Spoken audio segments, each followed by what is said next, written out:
Kaine, I can't see you. I'm sweating so much. I can't see the buttons or anything. Can you hear me? It is hot today. It is quite hot today. No. Okay, wait. Now I can see. I see you wearing your Speedo. Trying to keep cool. Yes. How's it going, man? It's going well. Outside, I mean, I really enjoy the hot days, but geez, it's getting hot now. It's summer for real. Especially our studio. Yeah. No, it's really hot here. No, and it's the struggle, you got to have a story to tell when you're older about how you fought through, the oven studio, made it through there. Yeah, exactly. But yes, welcome to techPLUS. It's time for another week another week's tech news where we round up everything for you and talk about all the biggest stories that you need to know. Kaine, there's so much happening. Things are really getting going now with the year in full swing. Yeah, things are kicking off with a bang for 2022. We have some massive trade deals, and we have some updates coming to some local tech that you use every day. Obviously, we have a few hacks. Can't start 2022 without losing some money. I mean, it wouldn't be the 20th century.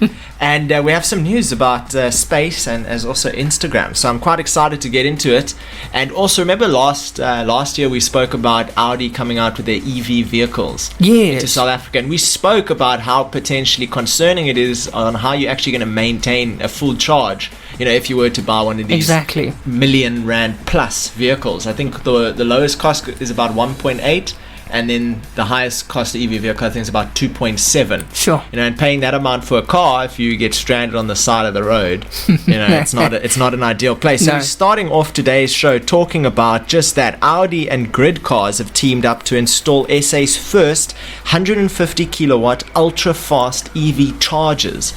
And this is specifically in South Africa. And I think the one really cool thing about this that we're going to get into is it's not just for Audis.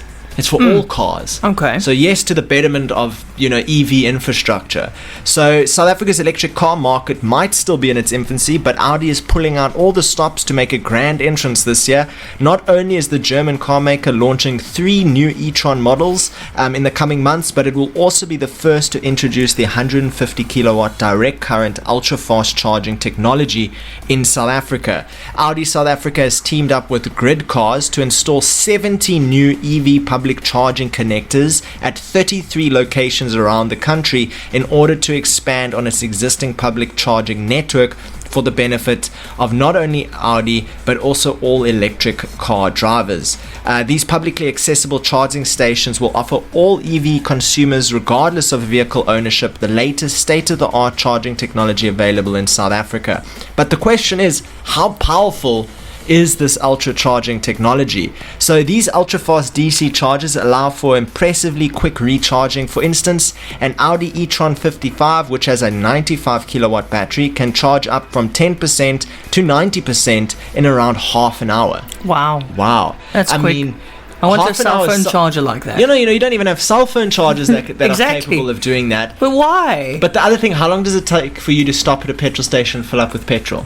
Yeah. How many minutes? That's a good we're talking maybe even 45 seconds to maybe 2.5 minutes maximum to fill your tank. And now you're gonna. Can you imagine waiting at the petrol station? You're on the 25th minute. You've browsed the whole TikTok feed already. Yeah, but some petrol stations take that long, to see your car, especially if you drive a small car. Absolutely. And say, sorry, we didn't see you in the driveway. So here's something interesting. So Audi is planning to install 4 of these 150 kilowatt ultra fast charging stations along major highway routes such as the N1, N2, N3 and N4. But it also includes some 80 kilowatt fast charging stations, which will allow you to charge up for about 185 kilometers worth of range in about 30 minutes. But this isn't just the process of creating the infrastructure around petrol stations so you can refuel. I think the biggest differentiating factor between filling up your car with petrol and filling up your car with a full battery charge in today is the ability to actually charge your car at home.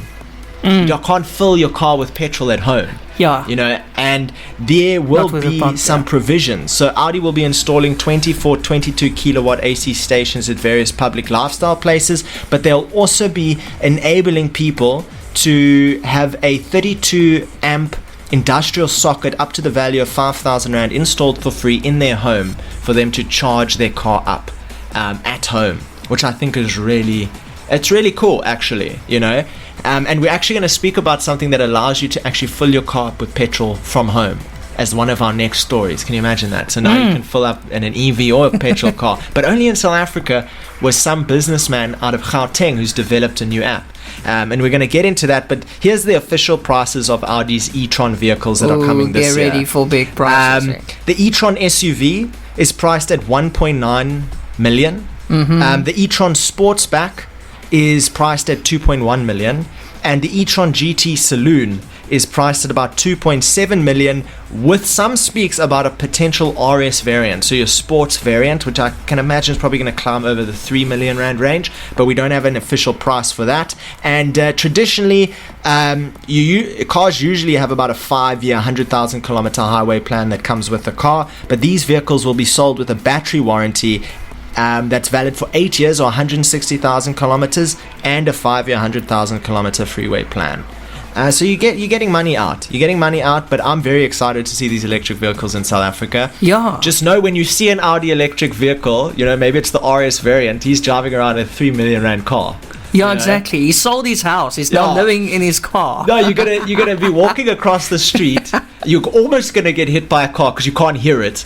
And then you're going to realize you almost got rode over by a 3 million Rand car. Yes. And you're going to be able to be like, wow. But imagine that's his car, and then he had to sell his house, and now he lives in a hut or something. He lives in the car. Or in the car. He's got USB fast charging in the car. Wow, that's fantastic, hey? I'm looking forward to that, actually. I am. But I know that those cars are very, very... They're not noisy. No. You can't hear them coming, so that's why some of them play sounds. I always have of fake cars or what you can pick your We sound. spoke about it last year, and I think it's going to be the funniest trait of EV vehicles is people that customize the sound of their car. Like you could have a tractor noise. You could have a tractor, you could have the sound of a bicycle with a piece of tin on the spokes, That would be or hilarious. a truck. Yeah. Or just a small car and it sounds like a truck. No, the future is hilarious. That is quite funny. It's hilarious. So do you want to hear about this Gauteng businessman that's developed a new app? Yes. So this is quite exciting, straight out of South Africa. SA businessman launches an app that allows you to buy petrol from home.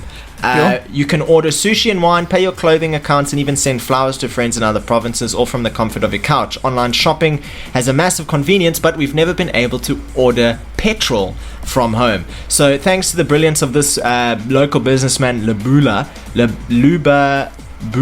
Balu, what? You can Mr. now buy Babalu. petrol without even having to get in your car.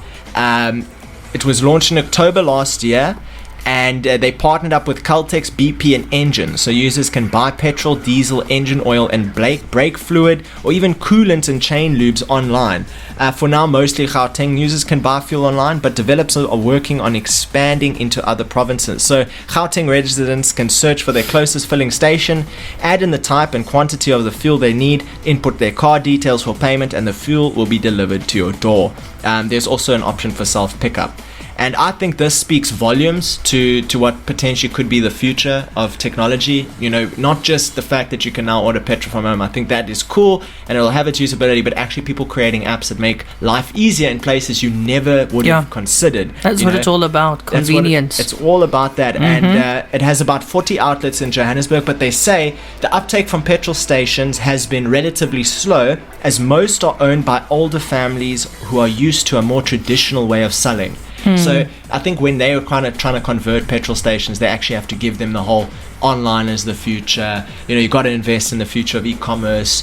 By being able to have people buy petrol from your petrol station from home is going to increase your customer base, allow you to reach more people, potentially earn more money, and I think that's a really positive thing to see. But I'm excited for the future of these kind of apps and entrepreneurs taking the initiative to do things that you wouldn't necessarily have wanted I've never thought of, I wish I could order petrol. I think it's even a little bit confusing. Like, what do they come with, like a jerry can? Yeah, probably a jerry can. Yeah, but what happens if you order like 100 liters? Do they come with 5 20-liter jerry cans? This huge JoJo tank. Just a whole JoJo, just a whole JoJo tank across the highway. Like, what could it be for? But I'm very excited for that, and I'm looking forward to seeing this further develop and seeing if it actually maintains. They said any petrol station can sign up on the app for free, but I hope there's some sort of commission deal there, because maintaining an app like that is difficult. But only time will tell. Very interesting, Kaine. Did you see that cryptocurrency exchange Luno believes regulation for the digital asset space is imminent in South Africa? They reckon it's going to happen soon, likely by the end of this year. Yeah, I mean, you in 2016 you're talking about a multi-billion-dollar industry. 2020 you're talking about in the hundreds of billions, and now 2022 you're talking about a multi-trillion-dollar industry. There's definitely going to attract regulators, and rightly so. Rightly so. There needs to be regulation, and it's something that I said even at the beginning, when I started getting into crypto. The reality is, either we regulate ourselves or someone steps in and regulates us. And unfortunately for us, there are people within the world that have malicious intent and leverage this technology for miscellaneous means that could influence our day-to-day lives, or it could influence someone else's day-to-day life in a negative way. So the regulation is important. Obviously, people are making millions and billions off of crypto. No doubt about it. I mean, one guy just sold 5,000 selfies for $1 million as an NFT. What? He just made $1 million selling 5,000 of his selfies. That's just one example. Why would you sell 5,000 of your selfies? It's digital art. I mean, it's new, it's creative, it's exciting. It's like the evolution of painting. When artists started painting, I mean, it's really up to your creative freedom. Those selfies must be bloody awesome, man. Well, 5,000 selfies. How many awesome selfies can you take and make sure there's 5,000? I don't even have one good angle on myself. I don't know how this guy would have pulled 5,000. But he did, and there's also been other initiatives. I mean, I think an Instagram model recently released some NFTs, no prior marketing, no backing, nothing like that. Released it, made a couple $1 million. So people are making money, and where people make money, there's regulation and there's tax, and that stuff needs to happen. But speaking of regulation, did you know one of Luno's competitors, and I wouldn't necessarily call it a competitor because they're not directly competing in South Africa, but definitely one of the related Luno type businesses called Crypto.com. Most people have probably seen it. They recently sponsored some stuff in the Super Bowl. They recently sponsored some UFC fighters. Oh yeah. All that sort of stuff. Their CEO just confirmed hundreds of accounts were hacked. CEO Chris Moselak and his team were criticized for vague communication around the hack. The CEO of the cryptocurrency exchange Crypto.com has finally confirmed that hundreds of user accounts were indeed compromised by hackers and had funds stolen as a result. Though details of the exact method of the breach remain unclear.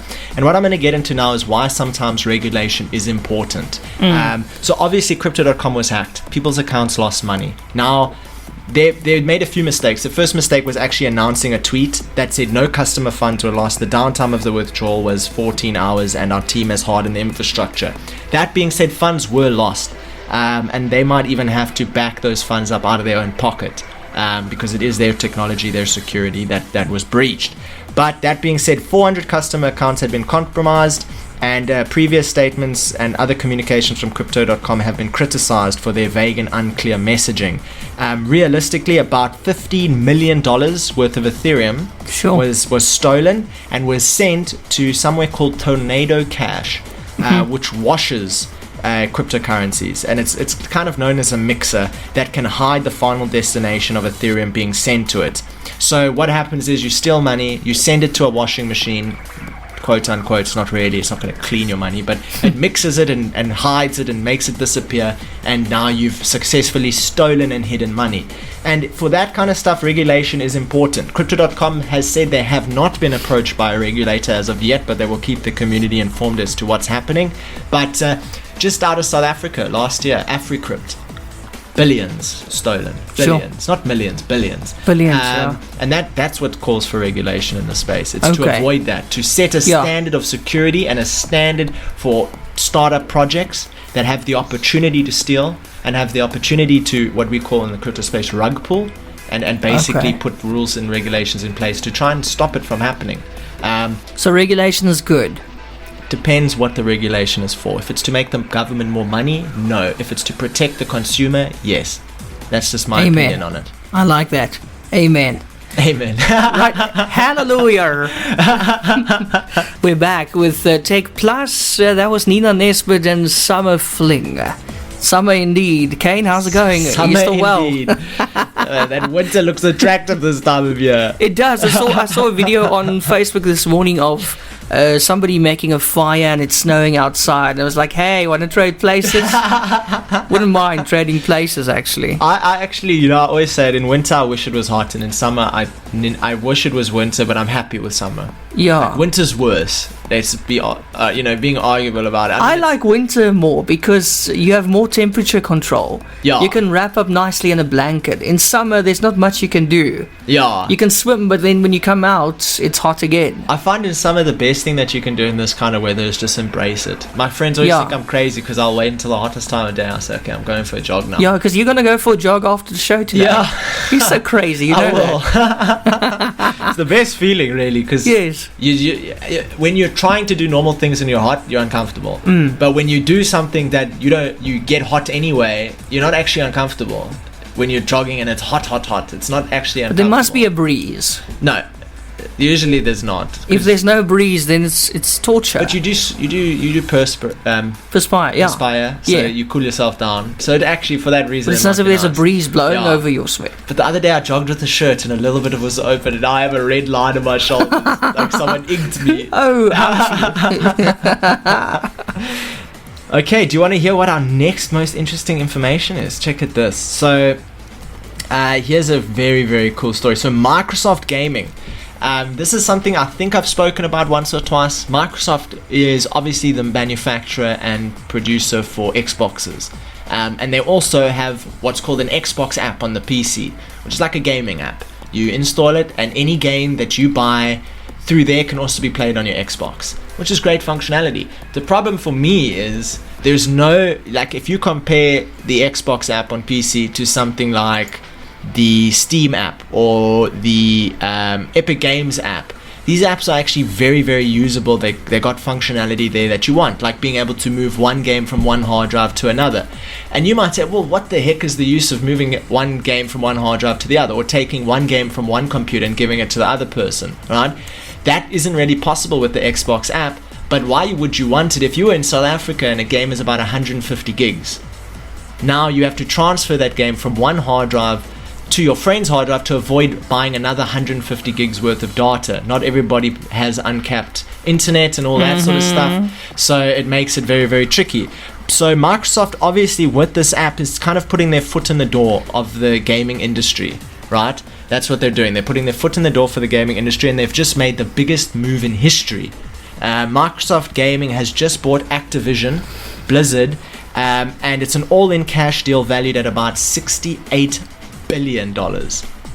They just bought Activision, that's a lot of money. The game developer for Call of Duties, and any game that you've ever gone into that starts with Activision is now going to be owned by Microsoft, and it is all about their injection into the gaming industry and virtual future. So basically, 2022 is going to hit different. We can't say we saw it coming, but Microsoft Gaming bought Activision Blizzard and is kind of all in on the deal.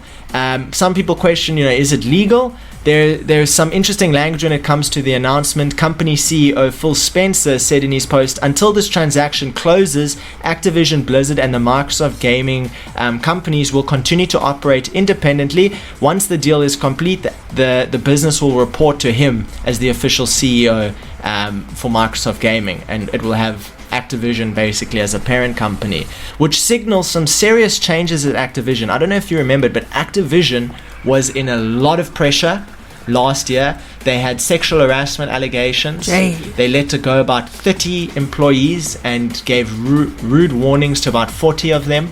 So Microsoft obviously seized the opportunity and said, we want to make a deal. We want to buy you out. and that deal is now going through for $68 billion, which is about R1 trillion. Sure. Once you convert it, R1 trillion. Yo, that's a lot. And this means that gaming, games such as Call of Duty, Overwatch, Diablo, Tony Hawk, are all set to become Microsoft games. But we know who's Microsoft competing with in the console industry: Sony. Yeah. Okay. And traditionally, Sony's been quite sneaky with the games they produce because they've made it only for PlayStation, such as the Insomniac Spider-Man and Infamous, and some of these games. They were only produced for the PlayStation console, so that people would have to buy a PlayStation console in order to play this game. It was actually one of the main reasons why I ended up buying a PlayStation. Yeah. Because I wanted to play one of the new Spider-Mans. So does this mean Microsoft is going to exclusively release these Activision games on Xbox only? It could devastate Sony. They're probably going to do that, actually. It could, but if they don't, here's the interesting thing. They're going to end up making millions of dollars from Sony because they will be basically accommodating their platform when they're developing the next release. So Microsoft might have set up a way to maintain monopoly or set up a way to make money from their competitors. Either way, very clever move. Lots of money at stake. 2022 heating up. Gaming is, you don't spend $68 billion on something you don't think is coming in the future. And with cryptocurrency, NFTs, GameFi, DeFi,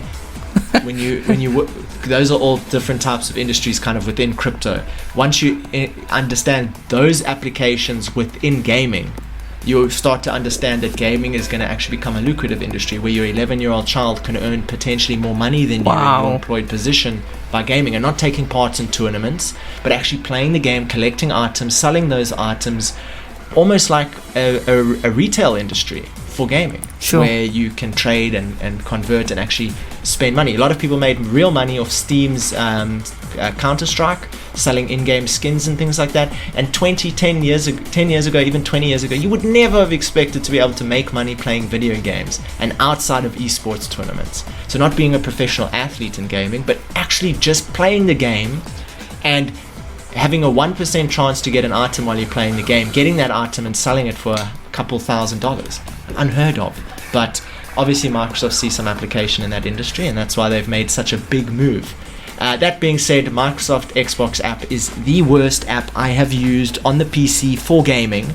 And this person just bought Activision. So what's going to happen? I don't know, but I hope they get better. Why would you say it's the worst? Is it not user-friendly? Well, it was like what I said earlier. You want to be able to move games around your computers. You want to be able to take a game that you downloaded and give it to your friend. He will buy the game. Normally, you're not pirating the game. You're just giving him the game files, that 150, 200 gig download that would have had to happen.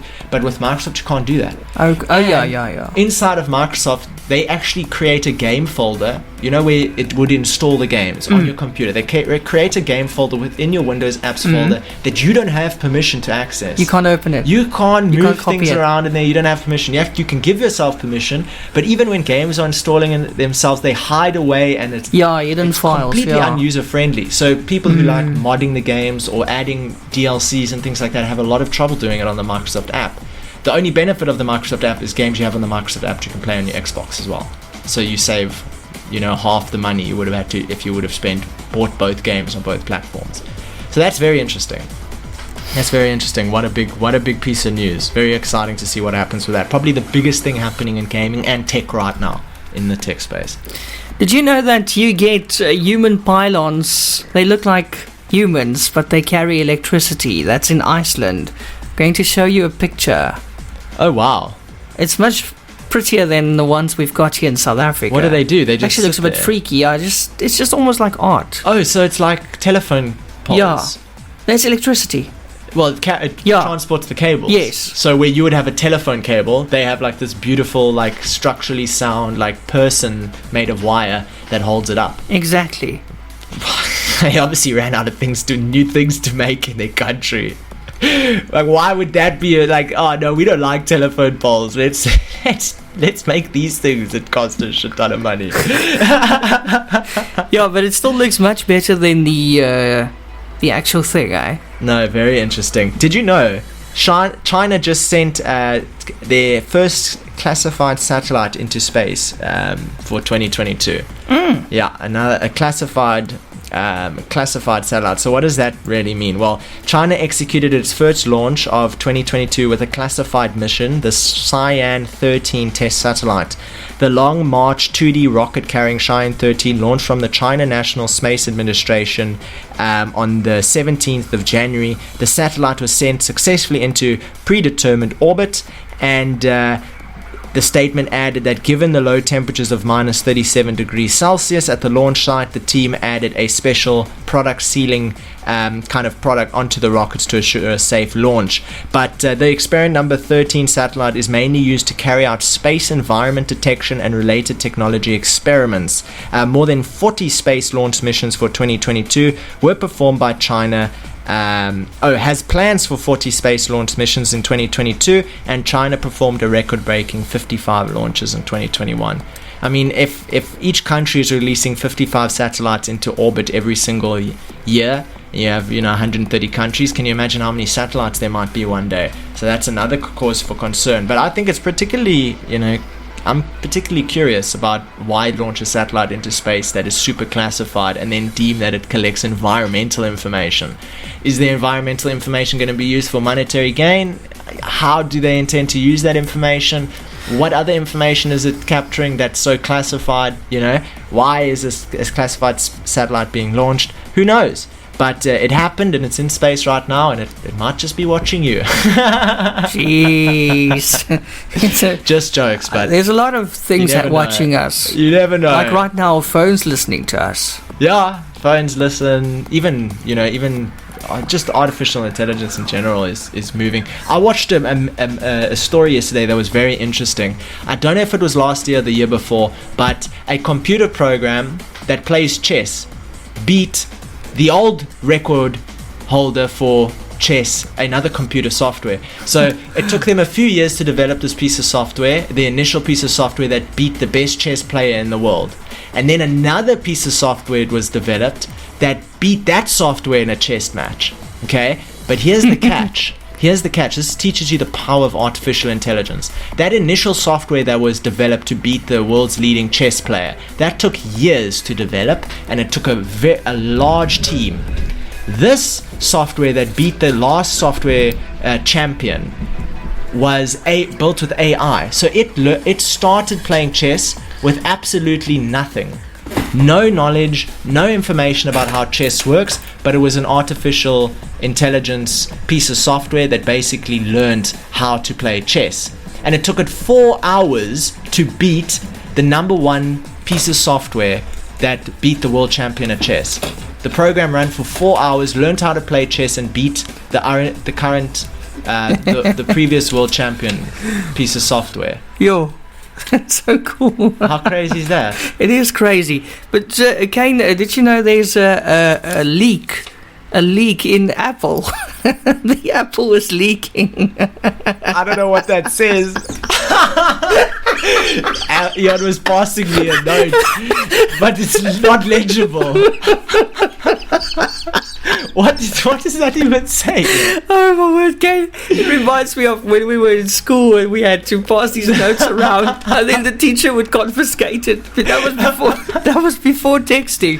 No, I was handing you a producer's note, but you can't read it. Oh my word. Can you read it? Oh, yes. I got what you said. Yes, yeah. Interesting. Yes, interesting. But it appears to be fine now. The producers no. But there appears to be a vulnerability in Safari 15 that's been discovered, exploiting users' internet activity and even revealing their identity. The Apple Internet Browser. Yeah. For those who don't can know. you believe this, eh? That's crazy. According to the security research and browsing fingerprinting provider, the flaw relates to Safari 15's implementation of the indexed DB, a web application programming interface. Essentially, the names of all indexed DB databases are available to any site, and these can be used to extract identifying information. Websites such as YouTube and Google Calendar create database databases that include the authenticated Google user ID. So in the scenario where a user is logged into multiple accounts or databases created for each, but a malicious site could scrape your Google user ID from these databases and use it to find out other personal information about you. So it looks like that's happened, but I'm sure there would be another one. All current versions of Safari for Mac and iOS can be exploited. They reported the vulnerability to Apple in November, but it's yet to be resolved. So that's still ongoing. Yeah, there's no upgrade or something you can do. Scraped from that. That is terribly concerning. I mean, things like that happen, and it's happened to Chrome, and it's happened to Firefox, and now it's happening to Safari.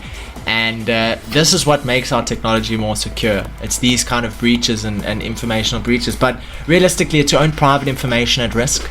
It could be potentially passwords. It could be personal identifying information. It could be your email address.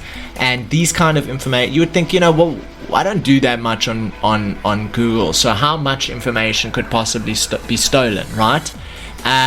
Well, just to give you a brief example, if you were able to scrape someone's age and date of birth, and you were able to scrape someone's email address and full name, you could send a fake email from Facebook or fake email from one identifier within that database that says this person uses this app and this is some personal information about them. They can then send you an email, a phishing email, that basically gives you a bit of information about yourself. Says you with this information, you need to reset your account. Follow this link to completely reset your account. And then you follow the link and you enter in your password that you would normally put in for Facebook, and now they have your Facebook password, and there you've been hacked. Sure. So this kind of information being leaked can be dangerous, and it's actually used against you for you to make a mistake to actually be hacked. So be aware, of those SMSs that you receive, and those, like I just got an SMS now. I don't have an account with Vodacom, and I literally, while we're on the show right now, I get an SMS. Kaine, your Vodacom statement has been generated on this secure link. Here's the link. Go have a look. I'm not going to click that link. No. But that's obviously another version of a phishing scam. So they could have got my mobile number from information and just did that. You see your granny, for example. We'll click the link. Any granny will click on it because she wants to pay the account now. Yeah. And then they steal everything from your granny, all the details. Even if you don't and then have they come steal her as well. But even if you don't have an account, you think, oh, what? My Vodacom statement. Who signed up for me on Vodacom? And then you click the link. But Kaine, I got an SMS like that as well. What happened is it was a Cell C something. But they don't say my name. They just say your Cell C account is overdue and it's going to be handed over, and the sheriff's on your stoop and all that kind of stuff.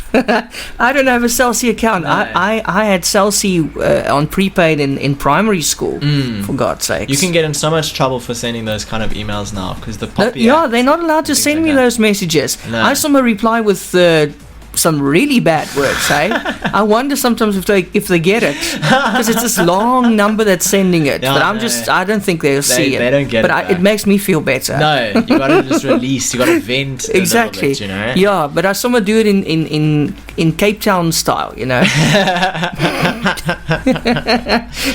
Here's some more positive news. So I have basically 3 things still to go over, and one of them I think is very interesting. So Instagram is testing something new for its creators, and what it is testing is basically paid subscriptions that you can pay to a creator, or in your case someone who's on Instagram, an Instagram influencer, and you can be subscribed to an exclusive amount of their content.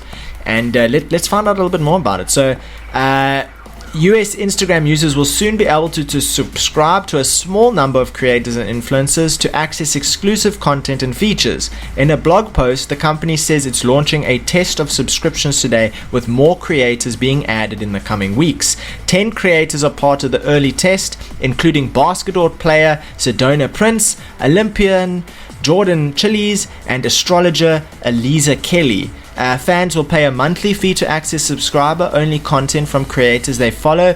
like exclusive lives and lives and stories, and subscribers will also get a purple badge by their name that signals their status to the creator. Price tiers for the subscription are up to the creator and can range from $1 to $99 per month, and creators can select their price point for their subscribers. Co-head of products Ashley Yuki told TechCrunch that Instagram will not take a cut of the creator's subscription revenues until at least 2023. So enjoy those full subscription revenues for you. If you have, let's say, 1 million people who watch your content, and you can aggregate 10,000 of them to subscribe to you for exclusive content at $1 per user, you can make $10,000. And if you can get them to do it at $99 per user, then you can make $100,000 from 10,000 subscribing users. Okay, I'm considering a career change. No, that's like good money, you know. Yeah, somebody said, it sounds like OnlyFans Light. That was Susan. Yeah, I definitely think they want to get a cut of that, because even now, there have been people that have used, because you can set stories and things like that to a friends only. You can send your story to only a group of friends that you declare. So some content creators on Instagram were doing this already through, kind of MacGyver means, that they would have a subscription-based service that basically got you in their friends-only stories, and you could see all those stories. So Instagram had a choice to make. Do they allow this thing to happen, or do they provide the functionality for it? And they opted to provide the functionality for it.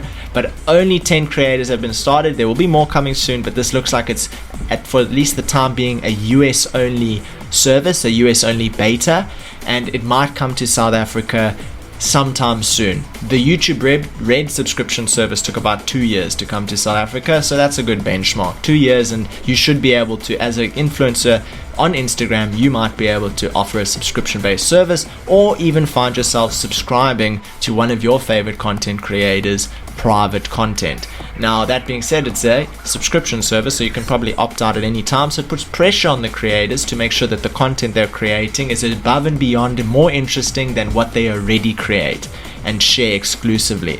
I can see a lot of application for it in people in crypto, because being able to tell someone about a very high value potential investment into an altcoin or some sort of cryptocurrency could be very valuable, and I'd find myself paying a subscription to access that information if they're doing the hard work for me. But even like they said, you got exclusive celebrities. I'm sure people would want to see celebrities' exclusive stories. That's always a win. That's what publicity is all about in the celeb world. And then someone like an astrologer, how interesting to see her content, exclusive content, be able to pick her mind, maybe have live stream interactions with them. So I'm excited to see this come to light, and I'm very happy to hear that they are not taking any cuts of that revenue from the creators. For now. 2023, You best believe you're sharing. But for now, you get to be selfish and keep all the money for yourself that you earn off the backs of your audience. Almost like it used to be at the beginning with YouTube. Yeah. When the good old YouTube days, when everybody could get famous. Instagram has basically become Patreon now, to a degree. With that kind of functionality, it's similar to Patreon, which is very interesting. And then for all of our real-life tech enthusiasts out there, such as myself, NASA has just released something very interesting. Oh yes, you mentioned it to me earlier, and you are very excited about it. This is something I'm honestly very excited about. I will be taking part in this. Yes. NASA wants your ideas to reuse trash and waste on a Mars mission. This isn't a publicity stunt. This is very real, and they're very open to these ideas. So you have until March 15th, 2022 to submit your Red Planet innovations. NASA just opened a challenge seeking ways to go to Mars and back with minimum wasted materials. So the agency's Tournament Lab, along with crowdsourcing platform HeroX, have launched a Waste to Base challenge, looking for ideas to recycle trash, waste, carbon dioxide, and foam packaging materials during a 2 to 3 year crewed Red Planet mission. Competitors have until March 15th to enter the challenge, and several prizes of up to $1,000 each will be awarded for novel ideas out of a total purse of $24,000. The winners should be announced by April 22nd according to the challenge website. This challenge is all about finding ways to convert waste into base materials and other useful things like propellant or feedstock or 3D feedstock for 3D printing. The challenge is looking for your ideas for how to convert different waste material streams into propellant and into other useful materials that can be made into needed things and cycled through multiple times. While a perfectly efficient cycle is unlikely, ideal solutions will result in little to no waste. So this is a really fun little thing for tech enthusiasts to take part in. Let your creativity reign free. Try and come What up with about some ideas. just say the deadline again? March 15th. So you got 2 months. Yeah. And you're you're basically creating, renewable waste measures. Have you already got something in mind to submit? I've got some stuff in mind. I've jotted down a few ideas, taking into consideration current innovative projects such as carbon capture methods and that sort of stuff. But only time will tell, and the competition will tell who will truly, come up with the best idea. But generally speaking, these ideas are expected to be put in a white paper as part of the roadmap for future technology development work for NASA's Logistics Reduction Project, which is working on matters such as new spacecraft and future settlements, which the challenge description noted. While NASA hasn't yet set a firm timeline for putting humans on Mars, the agency speculated in recent years that it may be able to get there by the mid-2030s. In the shorter term, the agency is hoping to put Artemis astronauts on the moon by the mid-2020s, and moon missions may help inform the design for future Mars missions. So yeah, definitely worth taking a look at that if you're a young designer or inventor. Yeah, definitely worth submitting your things, because even on a CV 5, 6, 10 years down the line, you might be the person who created the best use of renewable waste to space, and you actually NASA's using your You're going to idea. be famous. Yeah. Try and go get a job at Tesla, having something in your CV that says you created the waste. Elon's going to like that, for NASA, So that's a brilliant thing to do. Definitely worth looking at. And then the last thing that we're going to go over here is WhatsApp has come out with a new update, and it's funny because it's funny every time WhatsApp announces something that they're updating to their app, it's always there already on these competitor instant messaging platforms. So WhatsApp now will allow users to react to messages with emojis. What? Yeah. When? Which Signal also allows you to do. Oh, I didn't even know. Signal allows you to react to something with just one emotion, like on Facebook, with one emoticon or one emoji. And now WhatsApp is kind of doing the same thing and labeling it as a new update. Because it's a Facebook or a metaverse. A metaverse product, thing, yeah. So the instant messaging app, which is owned and operated by Meta will allow iOS users to react to messages with an emoji to express emotion in a similar vein to its sister app, Facebook. And although this feature is not available quite yet, the ability to manage notifications for reactions is.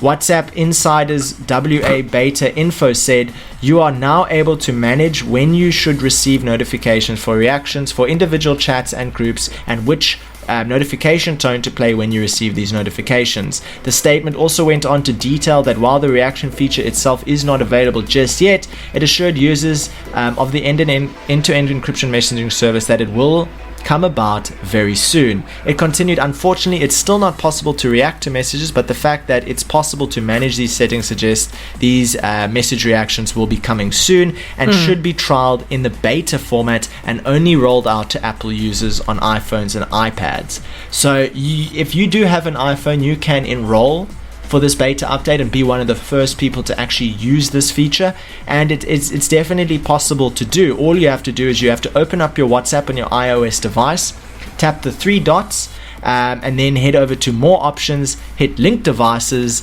then hit multi-device beta, and then join beta to receive the update as soon as it's become available. But do it now before that beta program becomes full. Yeah. Then they don't accept anymore. Yeah, once they've filled up all these positions, then you can't access it anymore. I can't wait to have reactions on WhatsApp. It's going to help a lot, you know. Yeah, you know, for quick nice responses. Instead of replying with stickers I and already stuff. do it. I go and I just add an emoji, and it comes as a big emoji. So it's Yes. almost like it's Almost, there already. yeah. So it's a slight change. Just thanks, Kaine. Just lastly, Google Chrome's got a problem at the moment. So if you can, try to delay upgrading to the latest Chrome, even though that's not always safe to do. But I know it's an automatic upgrade. But try and, I don't know if it's possible. Keep your internet disconnected. Yeah, for a while. just try and hold off a bit, because apparently a recent update to the Chromium code base has removed the option to delete pre-populated search engines in the latest versions of the Chrome and Edge browser. So anyway, what it means,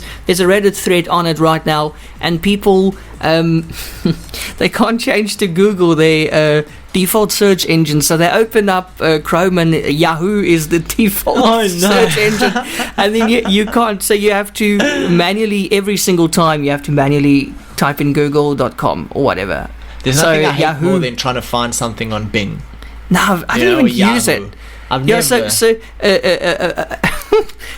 apparently it opens Bing, like you mentioned, Yahoo, DuckDuckGo.